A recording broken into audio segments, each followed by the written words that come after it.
Hello, friends. Welcome to another enlightening episode of Scientia, podcast series hosted by the postgraduates of the Department of Community Medicine, Pushpagiri Institute of Medical Sciences and Research Center.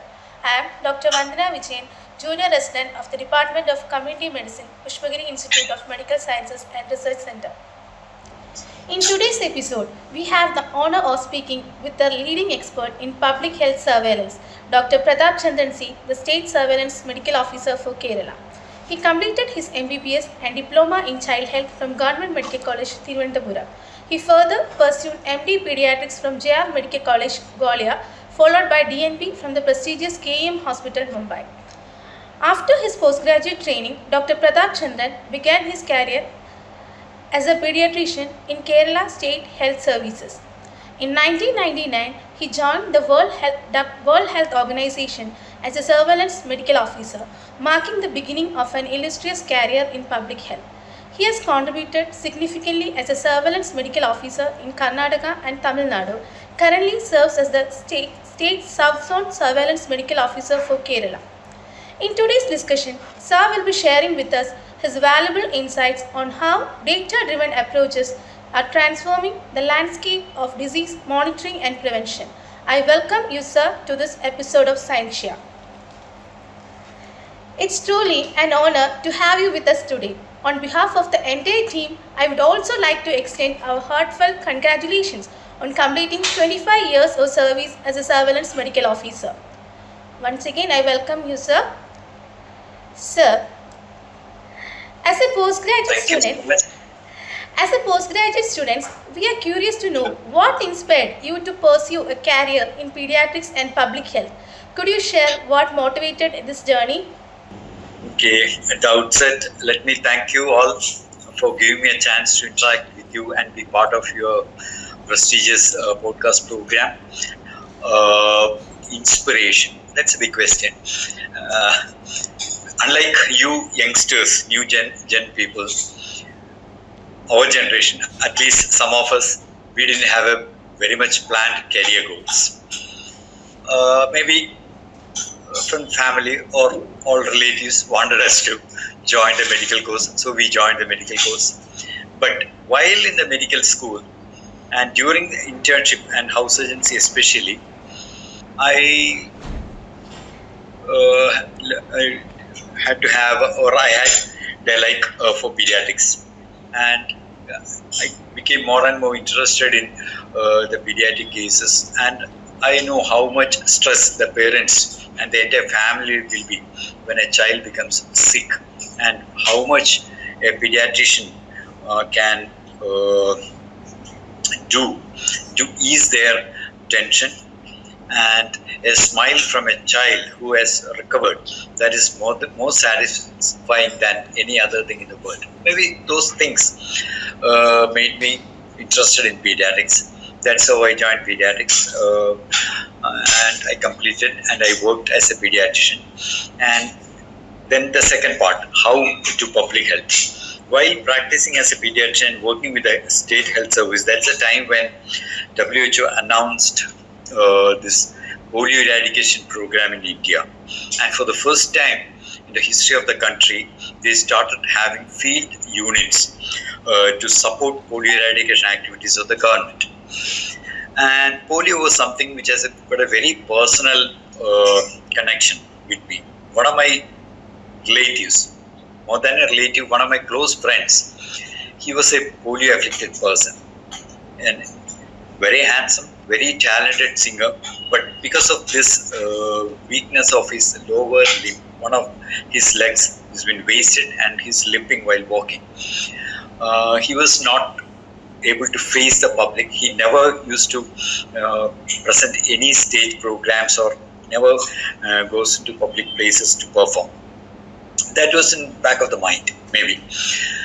That's when this announcement came that they are selecting people for this field activities for this WHO polio eradication program. So naturally, I applied for it. I got selected, and since 1999, I'm part of the program. Maybe that's how I started off as a pediatrician, then became a public health person. Thank you. That is truly inspiring, sir. Sir, You have worked across various states in India, including Karnataka, Tamil Nadu, and now in Kerala. So, how have these experiences shaped your approach in public health and disease surveillance? Okay, public health and disease surveillance wherever you are, whether it's in Kerala, Tamil Nadu, Karnataka, or any other state, maybe in any other country, the basics remain the same. But maybe the experience with all these states over the years, that maybe molded me rather than the program. You come across or you tend to meet people of different caliber, different attitude, different work culture, different involvement. But ultimately, we need to extract or we need to get the same result from each one of them. Difficult terrains, different culture. But then ultimately, we need to get the basic surveillance indicators or surveillance activities, the public health response in the field. That remains the same. But then that made me more aware of the different situations, different difficulties, and how to tide over them, and how to calmly face the difficult situation and still manage to get the surveillance going and to get things done. I think more than the surveillance part of it, how you tackle the thing, tackle the situation, tackle the human nature. That's what I learned from these various places of my posting. It's very fascinating, sir. Sir, you already told that India has achieved a polio-free status in 2014. So this success story raises the question: which other diseases are the strong candidates for eradication or elimination, and what may be the reasons for that? Again, yes, we did get certified as polio-free along with other 13 countries in Southeast Asia region. That's true. But at this point of time, when we discuss this topic, again, we are at a higher risk. As you might have read in the papers and in the articles, again, the polio is coming back in a very big way, not in India, but in our neighboring countries. As on date, we have around 64 confirmed cases of polio, mostly from two countries, Pakistan, Afghanistan. Both are our immediate neighbors. That's one thing. And second, there is something known as environmental surveillance, where we collect samples from the sewage and send it for viral study. More than 560 samples turned out to be wild polio virus positive this year. What I'm saying is from Jan 2014, maybe end of October. That's a huge threat, huge risk to population across the world. That shows viral circulation, wild polio virus circulation is still happening in the world. That leaves no country risk-free, including our own India and our own state of Kerala and each and every district. So that way, we need to keep the polio surveillance or the AFP surveillance very strong. But the success story of polio, because many countries didn't believe that India could do it. Such a vast country with varied culture, varied geographic terrain.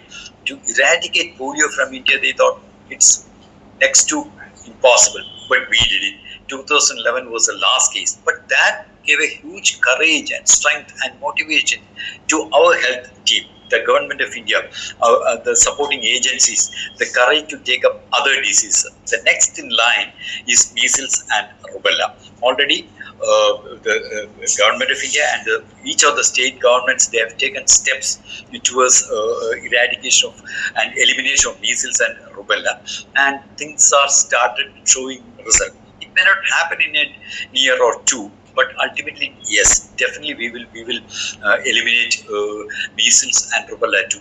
And another success story is about neonatal tetanus. It's been long since we had a case of neonatal tetanus anywhere in the country. And we can say that, okay, even neonatal tetanus is eradicated. So when we cannot, when taking too many things into your thing, maybe may not be the right thing to do. So one by one. So after polio, now we are after measles and rubella elimination. That's a powerful perspective, sir. Sir, despite childhood vaccination campaign targeting against measles, we are seeing a noticeable rise in cases among older adults. Could you please provide with some information on whether there are specific vaccination available for adults against measles? Okay, This is an expected phenomena. Like the usual vaccination, the government of India or the routine vaccination is for children up to 5 years of age, especially measles and rubella vaccine. So naturally, what happens? There will be a shift in the age group.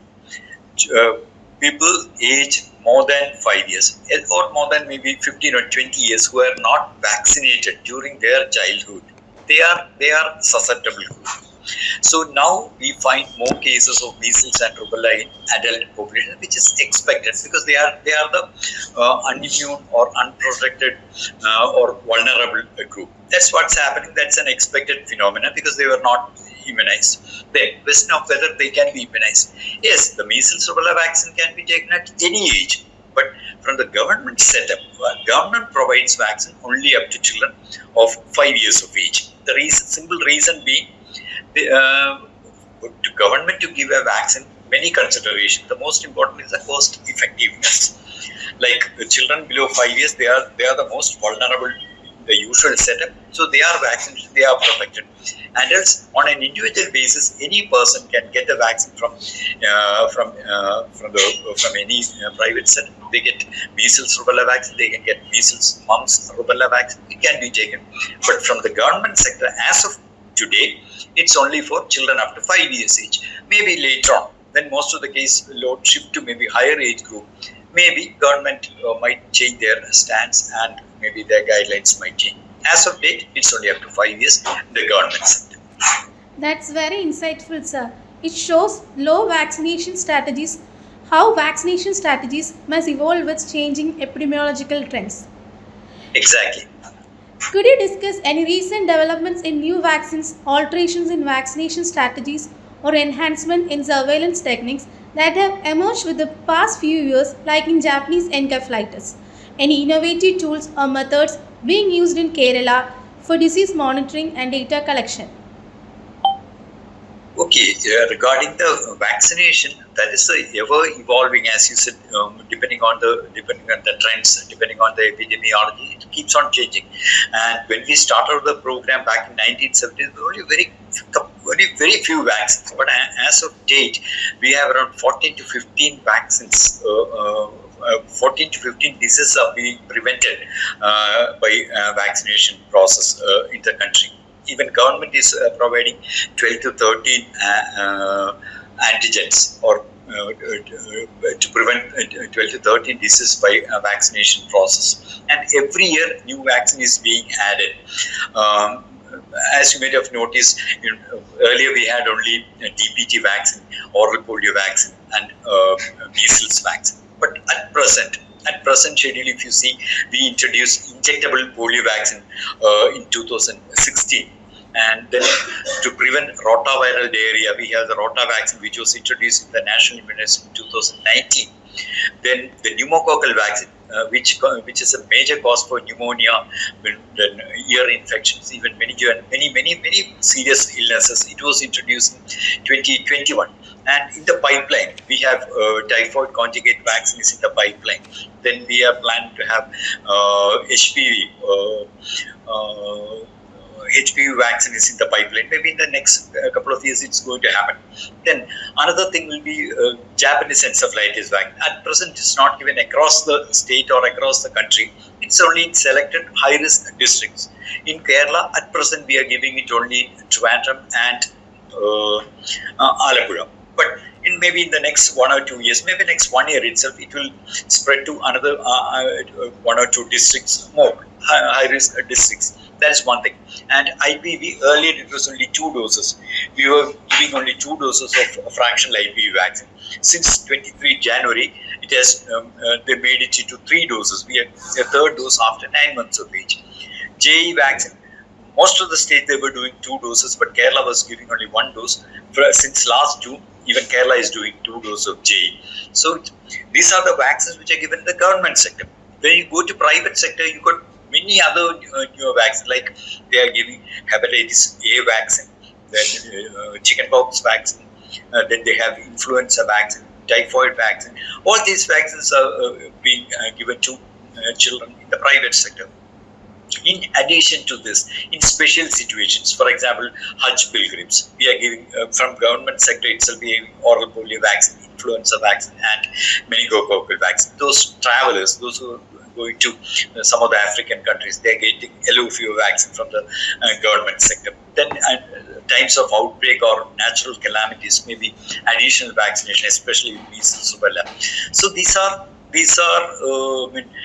epidemiology driven decisions taken by the government, and there is a vaccine policy committee by the government of Kerala, and they have recommended many recommendations, including adult vaccination. Those who are above 60 or 65, the recommendation goes for influenza vaccine, pneumococcal vaccine, and similar recommendations are with government, and government is very seriously considering about those vaccines. So it's an ever evolving program, immunization. All Yes. right, sir. What strategies have been effective in overcoming vaccine hesitancy, ensuring widespread acceptance of vaccines? Sir, do you believe vaccine hesitancy remains as an issue in Kerala? Uh, yeah, when we go to the field, when we analyze the data, immunization data from the field and what reports we get, we do have pockets where people are hesitant to take vaccine. The reasons can be many. It can be very simple apprehension about the side effect. Maybe child is getting fever. Maybe child might cry for a day. Child will lose his or her sleep for one night. Small things, but people take it as a very serious thing, and they refuse to take the vaccine. The simple reason being they don't realize what exactly these vaccines are preventing, because they have not seen smallpox in its uh, wildest form. They have not seen acute polio cases in Kerala since 1999, because they have not seen the severe form of diphtheria or tuberculosis. All these things were prevented just because of our vaccination program. Now we have reached a stage where none of these things are visible to the general public. So they feel that these are not there. But they are saying, you give a vaccine to a child gets a fever. Maybe give a vaccine, child cries for a day. These are some of the deterrents for them to take the vaccine, which is totally unfounded. That is one simple. Then there are some misconceptions about vaccine, like vaccines can cause disease, vaccine produce some other ill effect for that person, or vaccines have some political intentions. Such misconceptions are there, and we do know why. There are some group of people, they find pleasure, I should say, in spreading rumors or messages against vaccines without any base to that. They take up some scientific data, mix it with some totally unfounded thing, and project it in all the groups. Now WhatsApp groups and social media is very powerful, and they send across a message in all those media. And people have a tendency, many have a tendency to believe those WhatsApp messages or the rumors rather than the message coming from the government side. So we do face issues, but it's not rampant as rampant in some other states or in some countries. But we do have some pockets where we do face issues. What we are trying to do is try to convince by interpersonal communication with those people. We try to motivate them through not necessarily our health department, maybe through the elected representatives, religious leaders, their own friends and families, and we try to give message through those affected by these diseases in their childhood, because they couldn't get or they didn't take that vaccine.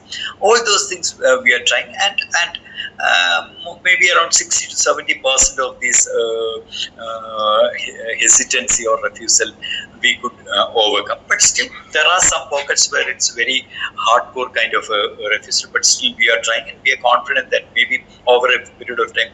So maybe, as you know, when the COVID vaccine came, initially people were a bit hesitant. But when they knew that, okay, this vaccine is going to protect us from, at least from death, you might get COVID, but the serious side effect they are not having. Then across the state, across the country, the people took COVID vaccine. That time they were not scared about the vaccine because they were so much scared about COVID because they were seeing all the side effects, deaths of COVID. But that's not happening about the regular vaccine like a diphtheria vaccine or a whooping cough vaccine or even a tuberculosis vaccine. So since they are not seeing that wild face of that disease, they are a bit reluctant. But I think with effective communication, with effective propaganda material, I think we can convince those people, and this can be overcome. Yes, So it shows the significance of addressing the social determinants too, right? definitely yes, definitely yes. Looking ahead, sir, what are your top priorities for improving public health and surveillance systems in Kerala with respect to vaccine preventable diseases? Yeah, that is one of the flagship. It should be one of the flagship programs of the country, and even for each public person. If every individual, it should be an important program. Say, you give 1, 2, or 3 doses of a vaccine, and you are preventing a major disease. You are preventing. Example, you have smallpox. It was such a killer disease. Now nobody is taking a vaccine for smallpox because we could eradicate smallpox. We can control many diseases. You take the vaccine. That way, but to focus our attention. See, every state, every district, every village is important for us. But when we do the health activities, we need to focus on areas. To focus on areas, we need to have surveillance data.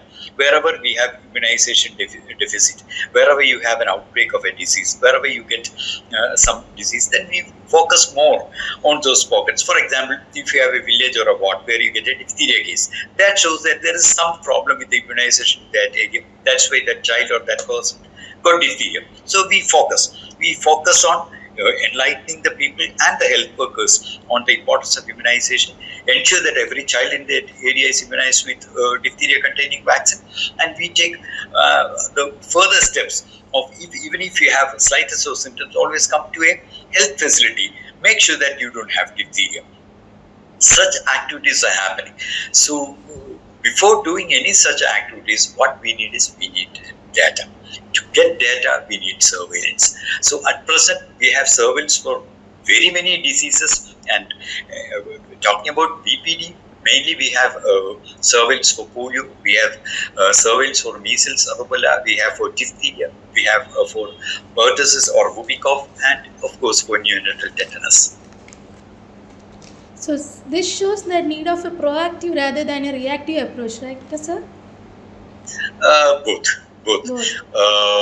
We keep our eyes and arms open for reports from any source, whether it's a media report, whether it's in a newspaper report, or even if it's a rumor from somewhere. We always verify whether it's true or actually this is happening. At the same time, we do take proactive role, like our health workers, our team, they go to the field and verify whether there are actually cases happening, and it will be reported, and follow-up actions will be taken in the field. Yes.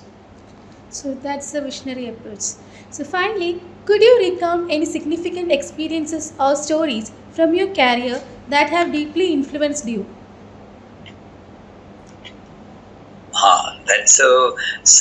That's a big question asked to a person of my age and who has been in this medical profession for so long, and that to public health for more than maybe 25, 26 years. So too many. But the one incident that comes to my mind now is during the MR campaign back in 2018.